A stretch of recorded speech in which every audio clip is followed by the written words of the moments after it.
Equality is a watchword of both progressives and modern conservatives, and has been since the French Revolution. Neither of the two sides question equality or egalitarian doctrine, for they are apparently infallible and carry an inherent goodness.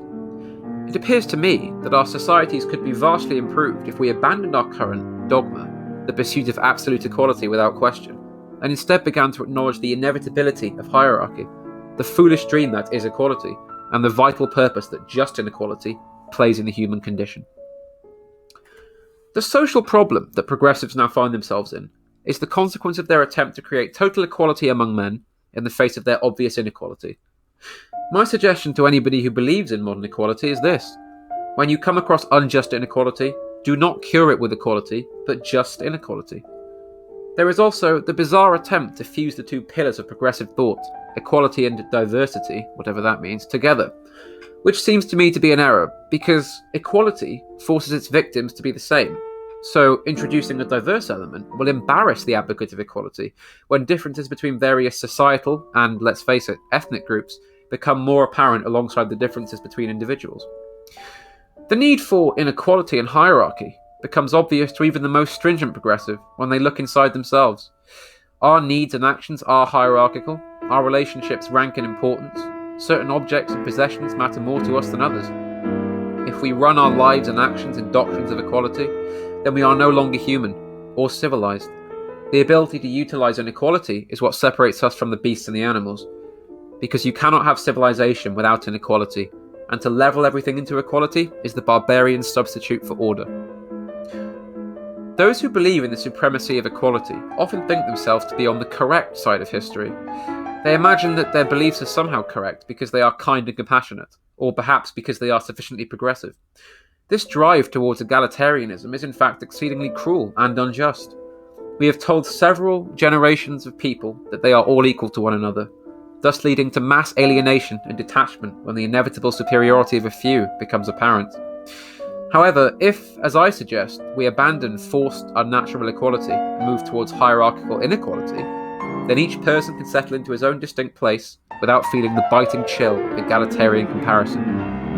Only a hierarchical structure is compassionate towards the mediocre and the meek. The old Christian societies, I believe, got it right. They created a constant discussion between those who believed in hierarchy and those who believed in further equality, and by doing that, they maintained a steady civilization. Instead of abolishing inequality, we should educate it. I advocate an aristocratic society over a democratic one, and my opinions regarding hierarchy versus equality are part of the reason why. The Democrat and the person raised to love democracy sees only inequality and equality, with nothing in between. The aristocrat is able to be partial without being unfair. They above all are qualified to judge where equality or inequality have gone too far and make minor corrections in either direction. I do not believe a society must be totally feudal, but there must be outlines or traces of a traditional feudal structure, because without it, each person becomes sufficiently atomized for totalitarian leaders to make use of, as the 20th century so painfully illustrated. I find that both socialism and fascism were attempts to fix the alienation of liberal democracy, but both failed because they tried to do so via totalitarian means. They also make the mistake of creating a single hierarchical path, but that's a topic for another video.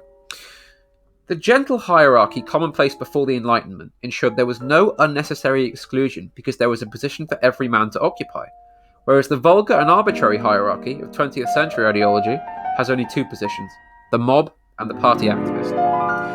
Of course, I do not think that anti-egalitarianism should ever be pursued ideologically.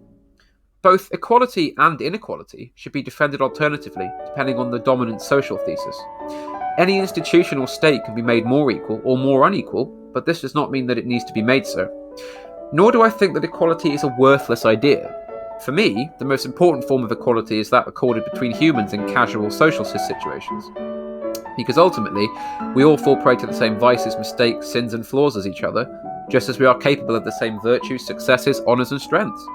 Are we brothers? Yes. Are we equals? No. There are older and younger brothers. Of course, modern doctrines deem it necessary for every man to loudly proclaim his equality and paper-thin self-confidence in the face of every other man. But this has only resulted in alienation and unhappiness. A chemical byproduct of progress. So, what if we continue our relentless push towards the abolition of hierarchy and the total acceptance of equality in all walks of life? The answer is injustice. Simply put, the destruction of hierarchical inequality will lead to disorder, and you cannot have disorder without injustice. If you are watching this and convinced that further equality via activism will build a better society, I warn you, your punishment will be the triumph of your cause. As a great man once said, hierarchies are heavenly, only in hell are we all equal.